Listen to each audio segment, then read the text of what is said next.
Hello everyone, and by the end of this week we're going to be finding out what is going to happen with a lot of the Total War games. This is all very exciting, but the most important thing for me here is that we're finally going to get some information regarding the Siege rework. So I wanted to talk about a worst and best case scenario for that announcement. I don't think they're going to do like the full detail of what is going to happen, mostly because it does seem like each of the games is going to get a 15-minute slot or so, and given that it's highlighted, we're going to be getting detail on Bashiva, on the Lords of the End Times and the Siege rework. It might just be 5 minutes each side. They might be fairly brief, but it could give us a decent amount of context. So what I want to talk about is what's kind of expected, what the community has been expecting for Sieges for quite some time, alongside, the worst case scenario. Before anything, I do 100% expect them to say it's going to require multiple patches. I'm not too sure why I'm thinking that, but I do believe they have said that that's likely going to be the case in previous streams. It's just what we're expecting, or what I'm expecting, and what a lot of people are expecting is probably the better sense, is major overhauls. And I don't imagine that a system like Sieges is going to be easier than, say, for example, a full-on race rework, because a race rework targets a specific faction. A Siege rework is going to have to target the whole game, changing around, well, everything, really, AI and the rest, which I know will have some comments by the community. Keep in mind there was a beta almost a year ago and nothing's really come from it, but realistically Creative Assembly would have had to learn what the community wants by that point, because there was a lot of comments. Alright, so let's talk about the best case scenario being like a complete overhaul, right? So we'll start off going through areas and just, it's essentially going to count as a wish list, but it's what people have been asking for a long time now. AI logic for the attackers and the defenders needs to be improved. This is through multiple means, but when it comes to enemy attackers coming in, they spread too easily and it's way too easy to deal with, especially if you have a garrison or if you have a pretty nasty army defending it. So this doesn't happen with every single map, but a lot of the major siege maps and the minor siege maps, because we're going to be talking about minor settlements also. My cat keeps trying to attack the microphone. Sometimes the AI just doesn't know how to get to that. It's very obvious with such larger settlements. Splitting up the army means that in some cases, they'll be wiped out before they get to you. If you have a lot of ranged troops, you're just going to be able to destroy them before they become a threat. Defensive armies, this is for the AI, should be able to sally out. If you launch a siege battle and the AI does believe that it can take you out through certain means of logic, which, you'd think is there in Warhammer 3, or Total War in general, they should be able to just sally out their forces and meet you head on. I've had a decent amount of sieges before where the only reason I've won is that the AI doesn't come out. I'm being able to bombard them and attack them from outside, and when push comes to shove, when I need to actually go in, most of the enemy forces have been completely destroyed, meaning that, there's no logic to it. You could look at those armies and go, they should be attacking. And it's something that we've seen in other Total War games before, so it's weird that we're not seeing it here.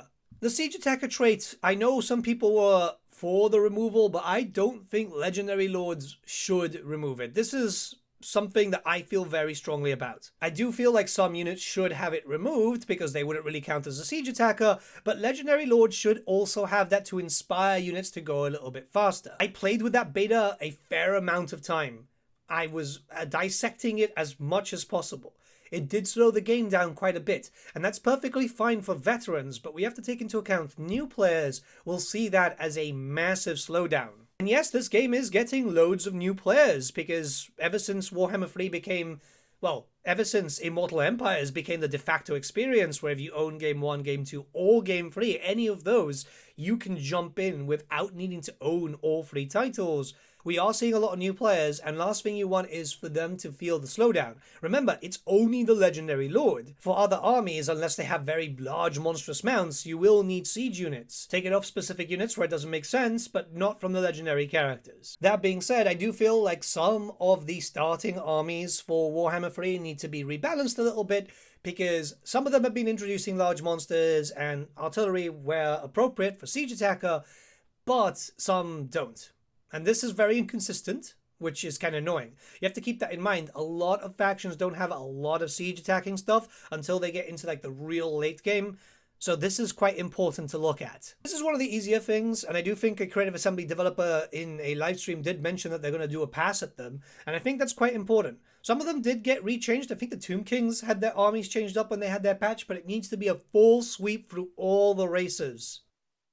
Walls are pointless. There is no reason for you to fight on top of walls, to defend them or anything. That needs to be changed up. Units need to get a lot more bonuses to be able to justify holding and controlling the walls. This is something really, really important, especially as, it's a defensive line, right? Walls are supposed to be the reason why you don't get attacked so often.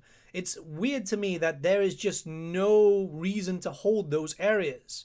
A little buff towards units melee-wise and range-wise would do wonders. It's just weird that I start off a siege and instantly take my troops off the walls, barring a few range units, and that's it. It's something that really needs to be handled. Alongside this, certain troops don't have the ability to mount on walls, which is really strange considering that certain Warhammer 3 variants do. Cathayan crane gunners can go on walls, but the Warplock Jezzails for the Skaven, or in fact a lot of the weapons teams, can't go on walls. It's a bit strange and it's very inconsistent. It's something that needs to be touched upon. Not only that, but even some minor, like large units, I'd say should be able to go on walls. Not climb upon the ladders, but if they're going to be there just slamming into it, they might as well be able to do that. It's something that you can imagine happening. A rat ogre, for example, should be able to climb on a wall and start fighting up there if needed, if they break down the gate and go in through the back. It's, pincer tactics. And certain units should be able to bypass walls altogether. This is, of course, Hex Wraiths, ghostly units. They should be able to go through walls or not need a ladder altogether. Hexwraiths are a mounted unit, but on the tabletop you were able to just bypass terrain. It's actually what made them, and still makes them, quite tasty. You've got an enemy hiding right behind a wall or a piece of terrain, and then the Hexwraiths appear out of nowhere. It's what made them so good, and it's a shame that you don't have that here. It was one of the main reasons why the vampires would do decently during siege battles in the tabletop or in just some terrain-focused scenarios.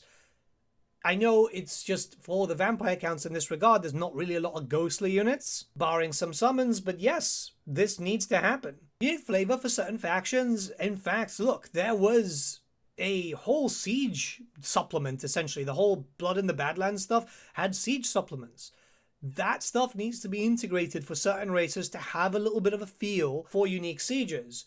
Prior to the release of Warhammer 3, I did do this whole video series regarding how every race should handle sieges, and I doubt that that's going to be done, because, look, it's way too much work, especially for a game which is nearing the end of its lifespan. I'm just being realistic here, but a little bit coming in will help tremendously. In general, stuff for sieges needs to be rebalanced. So, I'm talking about gates, walls, battering rams, siege towers, and obviously the siege ladders, because it's likely those siege ladders will come in and replace the butt ladders, which I'm in favor for, but they need to be handled a little bit better. So all equipment, including walls and gates, need to be improved upon in terms of just being able to be defensive. Having certain things like large monsters with armor piercing should be able to take down the gates a little bit faster. There should be a lot more defenses towards the siege towers, ladders, and also battering rams, but also better ways on destroying them too, because it just feels like you don't really get too much to attack them with, even if you're sallying out. But they need to be treated as priority there, because it's so important to have. And once we're talking about siege ladders, okay, so this is a really important one, because during the beta, if you destroyed the siege ladders before they even got to you, yeah, the AI would just dump out. They wouldn't know how to attack you. In some cases, because obviously how it was handled in the beta, they couldn't attack the walls, they couldn't attack the gates. Stuff needs to be made in a contingency plan there. You don't want it to end up like what happens with Bannerlord, where if the enemies attacked you with nothing but siege equipment, and you've destroyed all of them, all they do is retreat. It's kind of pointless. They'll just keep sieging you. Whereas with Warhammer 3, I had this scenario, and I've talked about it many, many times. there were just like a few ladders left and the enemy were just conga lining there. They had no idea where to go. They had no way to destroy gates or get any summons inside. It ended up with just waiting for them to die, and I just shot them. I killed Vlad before he even got to the top of the wall, which was humorous, but kind of disappointing when it comes to the sheer amount of enemies attacking. There were like 4 stacks, and that was just awful. I should have lost that battle, and yet I didn't, because the ladders were the main point for the AI's logic. Certain settlement maps, like for example the rather famous Null one, which has changed in the campaign map but is still available in other locations, need to have a quick retouch. There are positions where there are no defensive capabilities and they are normal attack points, meaning that you don't have any towers there. You can't really defend yourself when the enemy is coming for you. Or if you're the attacker, well, that's an area where they're going to have less defenses, and it just sucks because there is no logic towards that. Nobody building up those settlements would allow for areas to just be very obvious blind spots. It's just strange that those even came through, that they got tested and no repass has come into it after so many years that we've had this title out. And considering that they were working on Warhammer 3 since like, what, 2018? Yeah, like this is kind of odd. Minor settlements need to come back. Yeah, I know, it sounds weird, but Creative Assembly basically just made them less common. The battles themselves. Hiding a problem does not fix a problem. They need to come back and then fix up the problems there in terms of pathfinding, in terms of everything else. Literally just putting a bad feature away rather than fixing it up does not do justice to the amount of money that's been spent by the community throughout the whole franchise. There's so many DLCs, there's so many games. There is no point to go, hey, yeah, you don't like this, we're just going to remove this. It's a good system. The minor settlements aren't bad. It's just they aren't good. The settlement maps look alright. Some of them are quite thematic. And fixing them up could have actually solved a few problems, but instead they decided to remove them. That doesn't work. The last thing is something I've been very vocal about. Settlements need to be more varied. There are loads and loads of different styles because obviously Warhammer 3 is based on templates, right? This is the same case when it comes to the settlements. This is why you see certain templates for certain settlements being used by multiple races. But there's not enough. This is for both minor and major settlements. Why is it that very iconic races have 1 or 2 settlement types?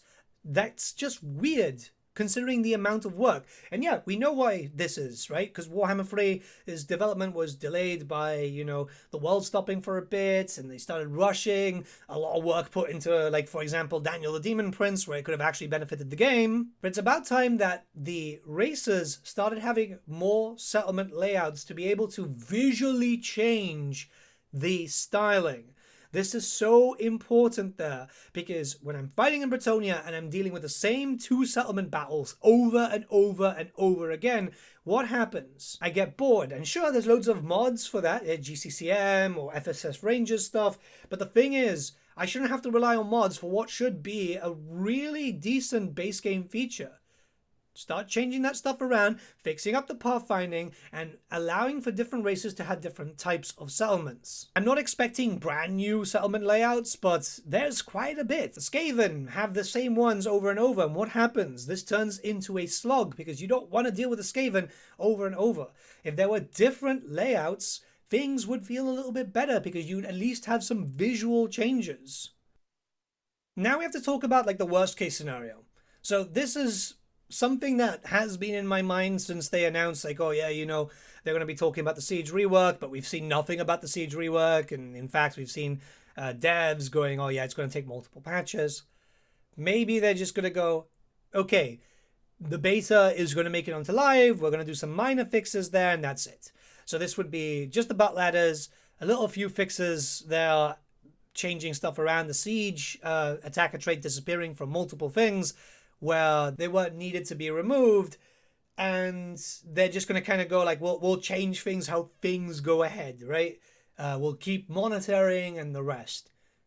I don't like this. I feel like they need to really talk about what needs to be changed, and it's not like the community hasn't been talking about this for years. I was going to say months, but no, years. The worst case scenario is literally just the beta going live with the unique looking siege ladders. If they use the excuse that, oh yeah, this took so long because the siege ladders needed all this work just to make them all unique per race, that's not good enough. Like I said, multiple patches are fine before people start jumping down my throat over there. Just outlining what's to come would probably be useful.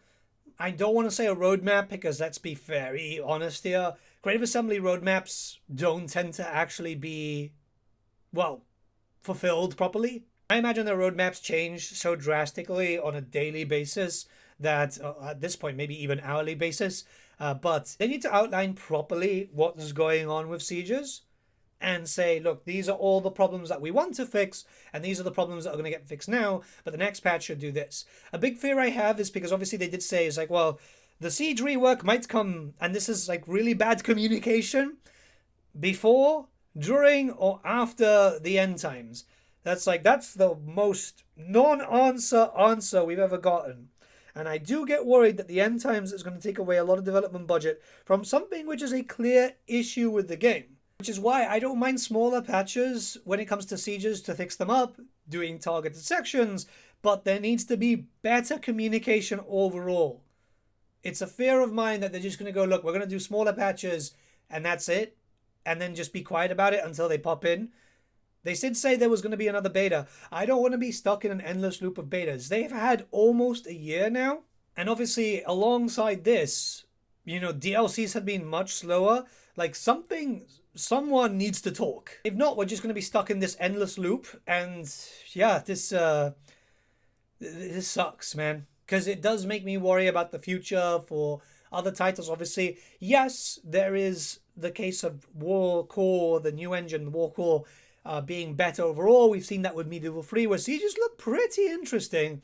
But it's not the problem with the engine. It's the problem with the people handling the engine. With the company not really discussing what's going on. We need that level of discussion. What is doable and what isn't doable? If not, then it's just going to lead to problems in the future. You can't say you're going to communicate more and then go dark, which is something that's been going on a lot lately, and it has been pretty annoying. I mean, they announced 2 titles and 2 DLCs, and yeah, it's been breadcrumbs ever since, which is wild. Yeah, this is the worst case scenario, just like, oh, small patches and going dark again. Let me know what you guys think in the comments below to start a discussion. I want to talk about this because it's important. We let ourselves be known.